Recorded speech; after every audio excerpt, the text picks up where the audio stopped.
débuter cette émission, eh bien, nous sommes accueillis ici à Loie par le président d'Ernest Soulard, Joël Soulard. Merci de nous accueillir et de nous accueillir, qui plus est, ici, qui est un lieu historique. C'est en fait ici que l'histoire d'Ernest Soulard a commencé. C'est le lieu historique, c'est le début de l'activité de Ernest Soulard, mon père, qui était marchand de volailles, qui achetait des volailles sur le marché le matin, qui les abattait l'après-midi et les expédiait à Paris le soir aux Halles de Paris. Donc tout se passait ici. L'activité a démarré ici, tout l'abattage était ici. On stockait la plume dans le grenier ici, les pots de lapin sur la maison dans le grenier au-dessus. Donc le début de l'activité, c'est ici en 1936.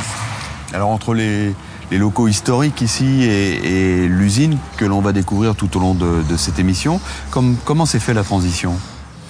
Il est évident qu'ici, dans ces locaux-là, on avait quand même quelques soucis avec les services vétérinaires qui ne nous acceptaient pas trop avec des frigos avec des poutres apparentes. Donc ils nous ont conviés à changer de lieu. Et donc on en a profité pour faire une étape de développement avec un abattoir que l'on a construit à 200 mètres d'ici.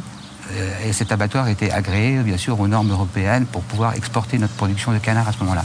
Alors aujourd'hui, l'entreprise Ernest Soulard, ça représente quoi? C'est un prolongement d'une activité artisanale, bien sûr faite maintenant industriellement et mondialement, puisque l'entreprise exporte plus de 50% de sa production. Et donc aujourd'hui, ça représente 85 millions d'euros de chiffre d'affaires. Et donc c'est 340 personnes qui y travaillent et c'est 300 personnes qui élèvent des canards, qui gavent des canards et qui sont en production agricole, quoi. Le canard qui est exploité pour sa viande et pour son foie? Oui, alors au départ, une production de canard était uniquement pour la viande.